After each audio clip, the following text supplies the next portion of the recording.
ಬಂಧುಗಳೇ, ನಾನೊಬ್ಬ 86ರ ಯುವಕ.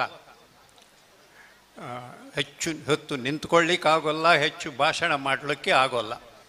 ಬರಲೇಬೇಕು ಅಂತ ಹೇಳಿದ್ದಕ್ಕೆ ಬಂದಿದ್ದೇನೆ. ಬೇಗ ಹೋಗಬೇಕು ಅಂತ ಹೇಳಿದ್ದೆ, ಬೇಗ ಆಗಲಿಲ್ಲ, ಕಳಿಸ್ಲಿಲ್ಲ.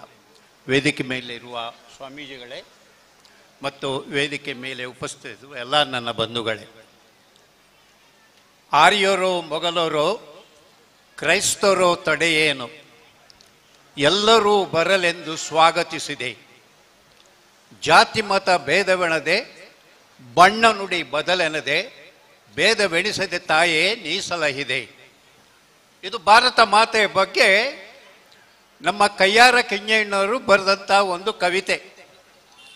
ಈ ದೇಶಕ್ಕೆ ಎಲ್ಲರೂ ಬಂದರು, ಭಾರತ ಮಾತೆ ಅವರನ್ನು ಸಂತೋಷದಿಂದ ಸ್ವಾಗತಿಸಿದಳು. ಆದರೆ ಇವತ್ತು ಏನಾಗಿದೆ? ಇವತ್ತು ಅದೇ ಭಾರತ ಮಾತೆ ಅಳುತ್ತಿದೆ, ಕಣ್ಣೀರು ಸುರಿಸುತ್ತಿದೆ.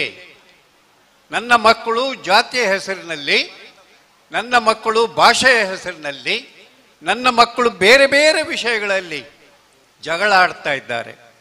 ಒಂದು ಜಾತಿಯವರು ಇನ್ನೊಂದು ಜಾತಿಯವರನ್ನು ದ್ವೇಷಿಸುವಂಥ ಕಾಲ ಬಂದಿದೆ, ಅಲ್ಲಿ ದ್ವೇಷಿಸುವಂಥ ಪ್ರೇರೇಪಣೆ ಬಂದಿದೆ.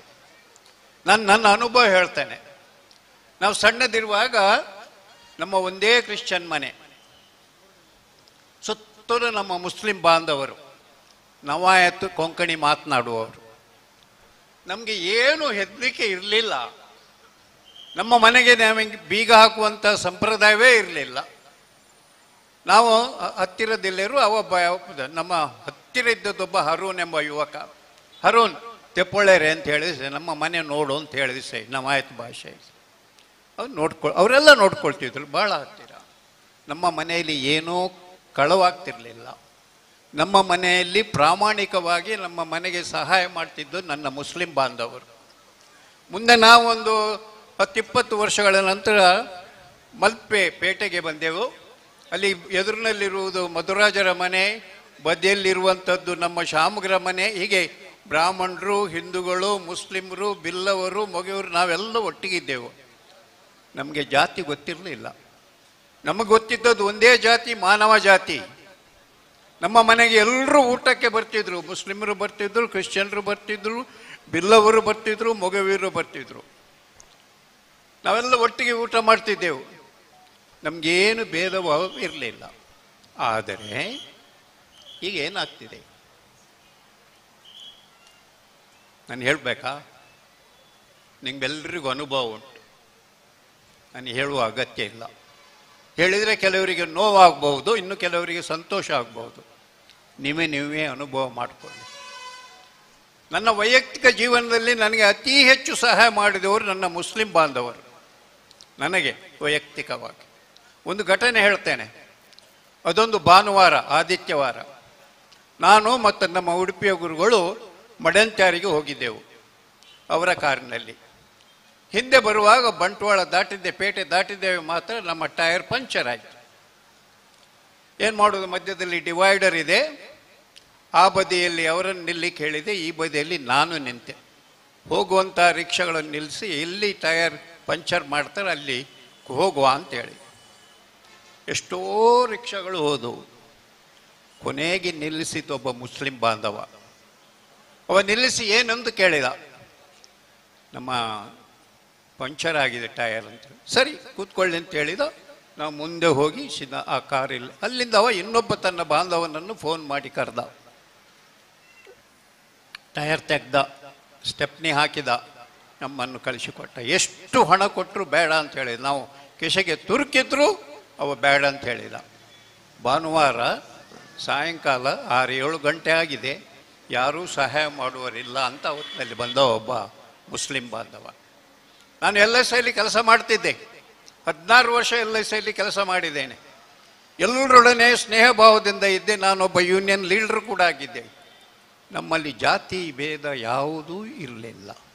ಆದರೆ ಇವತ್ತೇನಾಗಿದೆ? ಆ ಭಾರತ ಮಾತೆ ಅಳುತ್ತಾಳೆ. ನನ್ನ ಮಕ್ಕಳಲ್ಲಿ ಈ ಭೇದ ಭಾವ ಉಂಟಾಗಿದೆ. ಕಾರಣ ಯಾರು, ಎಲ್ಲಿ, ಏನು ಎಲ್ಲ ನಿಮಗೆಲ್ಲರಿಗೂ ಗೊತ್ತಿದೆ. ನಾನು ಇದನ್ನು ಕೇವಲ ನಿಮಗೆ ನೆನಪು ಮಾಡಲಿಕ್ಕಾಗಿ ಹೇಳ್ತಾ ಇದ್ದೇನೆ.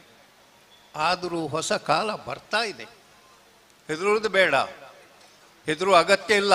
ಅಲ್ಲ ಇದ್ದಾನೆ. ಈ ಅಲ್ಲಾಹ್ ಎಂಬ ಶಬ್ದವನ್ನು ನಾನು ಉದ್ದೇಶಪೂರ್ವಕ ಉಪಯೋಗಿಸಿದೆ. ಯಾಕೆಂತ ಹೇಳಿದರೆ, ನಮ್ಮಲ್ಲಿ ಒಂದು ಹೇಳಿಕೆ ಉಂಟು, ಮುಸ್ಲಿಂ ದೇವರ ಹೆಸರು ಅಲ್ಲ ಅಂತ ಹೇಳಿ. ಅಲ್ಲ ಅಲ್ಲ ಅಂತ ಹೇಳಿದರೆ ಏಕದೇವರು, ಇಲ್ಲ, ಏಕದೇವನಿಗೆ ಕರೆಯುವಂಥ ಹೆಸರು, ಅದು ದೇವರ ಹೆಸರಲ್ಲ. ಏಕದೇವರು, one god, one and the only god, ಅದು ಅಲ್ಲ. ನೀವು ಯಾರಾದರೂ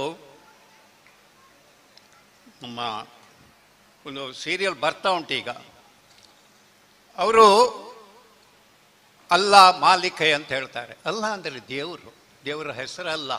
ಹಾಗಾಗಿ ಮುಸ್ಲಿಂ ದೇವರಿಗೆ ನಾವು ನೋಡೋದಾದರೆ ಮಸೀದಿಗೆ ಹೋಗಿ ಅಲ್ಲಿ ಒಳಗೆ ಏನುಂಟು? ಏನಿಲ್ಲ. ನಿರಾಕಾರನಾದ ದೇವನಿಗೆ ಯಾವ ಆಕಾರವೂ ಕೊಡದವರು ಮುಸ್ಲಿಂ ಬಾಂಧವರು. ಅಲ್ಲಿ ಹೋದರೆ ಒಂದು ಕುರ್ಚಿ ಉಂಟು, ಕೆಳಗೆ ಚಾಪೆ ಹಾಕಿದ್ದಾರೆ, ಅಲ್ಲಿ ನಮಾಜ್ ಮಾಡಲಿಕ್ಕೆ. ಆ ನಮಾಜ್ನ ಚಂದ ನೋಡಿ, ಎಷ್ಟೇ ಐಶ್ವರ್ಯವಂತ ಇರಲಿ, ಬರೇ ಬಡವನೇ ಇರಲಿ, ಒಟ್ಟಿಗೆ ಬಂದು ಒಂದೂ ಸ್ಥಳವನ್ನು ಬಿಡದೆ ಒಟ್ಟಿಗೆ ಅವರು ನಮಾಜ್ ಮಾಡಲಿಕ್ಕೆ ಇರ್ತಾರೆ, ಒಟ್ಟಿಗೆ ನಮಾಜ್ ಮಾಡ್ತಾರೆ. ಭೇದ ಭಾವ ಅಲ್ಲಿ ಇಲ್ಲ. ನಾವು ಅಲ್ಲಿಂದ ಕಲೀಲಿಕ್ಕುಂಟು. ಭೇದ ಭಾವ ಮಾಡಬಾರ್ದು. ನಾವೆಲ್ಲ ಮಾನವರು, ಜಾತಿ ಇದೆ ನಂತರ ಬಂದದ್ದು. ನಾವೆಲ್ಲರೂ ದೇವರ ಸೃಷ್ಟಿ, ದೇವರ ಮಕ್ಕಳು. ಆ ಅಲ್ಲಾಹನನ್ನು ನಾವೆಲ್ಲರೂ ಸ್ನಾಪಿಸಬೇಕು. ಅಲ್ಲ ಅಂದರೆ ಮತ್ತೊಮ್ಮೆ ಹೇಳ್ತೇನೆ, ಮುಸ್ಲಿಂ ದೇವರ ಹೆಸರಲ್ಲ, ಅದು ದೇವರು, ಏಕದೇವರು, ದಿ ಗಾಡ್, ಇಲ್ಲ, ಒಂದೇ ದೇವರಿಗೆ ಅಲ್ಲ ಅಂತ ಹೇಳ್ತೇವೆ. ಅಲ್ಲ ಎಂಬ ಹೆಸರು ನಮಗೆ ಗೊತ್ತು. ಹಾಗಾಗಿ ನನಗೆ ಹೆಚ್ಚು ಮಾತಾಡಲಿಕ್ಕೂ ಹೆಚ್ಚೊತ್ತು ನಿಂತುಕೊಳ್ಳಿಕ್ಕೂ ಆಗೋಲ್ಲ. ಇದರಿಂದ ಇಷ್ಟೇ ಹೇಳೋದು, ಪುನಃ ತರೋಣ. ಆರ್ಯರು, ಮೊಘಲರು, ಕ್ರೈಸ್ತರು ಎಲ್ಲರೂ ಬಂದರು. ನಾವೆಲ್ಲ ಒಂದೇ ತಾಯಿಯ ಮಕ್ಕಳಂತೆ ಬೆಳೆದೆವು.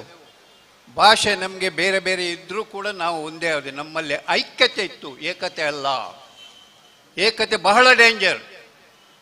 ಐಕ್ಯತೆ ನಾವೆಲ್ಲರೂ ನಮ್ಮಲ್ಲಿ ಇದ್ದಲ್ಲೇ ಇದ್ದುಕೊಂಡು ನಮ್ಮ ಧರ್ಮವನ್ನು ಪಾಲಿಸಿಕೊಂಡು ನಾವು ಬಾಳ್ತಾ ಇದ್ದೆವು. ಐಕ್ಯತೆಯಿಂದ, ಏಕತೆಯಿಂದ ಅಲ್ಲ, ನಾವು ಐಕ್ಯತೆಯಿಂದ ಬಾಳ್ತಾ ಇದ್ದೆವು. ಅದು ಭಾರತ. ಆ ಭಾರತವನ್ನು ಪುನಃ ಸೃಷ್ಟಿಸ್ಲಿಕ್ಕೆ ಆಗ್ತದೆ. ಆ ದೇವರ ಮೇಲೆ ನಂಬಿಕೆ ಇಟ್ಟು, ನಾವು ನಂಬುವಂಥ ದೇವರ ಮೇಲೆ ನಂಬಿಕೆ ಇಟ್ಟು ನಾವು ಪ್ರಾರ್ಥನೆ ಮಾಡಿಕೊಂಡು, ಅದಕ್ಕಾಗಿ ನಾವು ನಮ್ಮ ಸಹಾಯವನ್ನು, ನಮ್ಮ ಕೆಲಸವನ್ನು ನಾವು ಮಾಡ್ತಾ ಇದ್ದರೆ ಒಂದು ದಿನ ಪುನಃ ಆ ಹಳೆ ಭಾರತವನ್ನು ನಾವು ಪುನಃ ಕಟ್ಟಲಿಕ್ಕೆ ಸಾಧ್ಯ ಇದೆ. ಅದಕ್ಕೆ ನಾವೆಲ್ಲರೂ ಒಟ್ಟು ಸೇರಬೇಕು. ಜಾತಿ ಮತ ಭೇದವಿಲ್ಲದೆ, ಬಣ್ಣ ನುಡಿ ಬದಲೆನ್ನದೆ ನಾವು ಒಟ್ಟಿಗೆ ಸೇರಿ ಹೊಸ ಭಾರತವನ್ನು ಕಟ್ಟುವೆವು ನಾವು ಹೊಸ ಭಾರತವನ್ನೆಂಬ ಆ ವಿಶ್ವಾಸದಿಂದ ನನ್ನ ಮಾತನ್ನು ಮುಗಿಸ್ತೇನೆ. ಜೈ ಹಿಂದ್, ಜೈ ಕರ್ನಾಟಕ.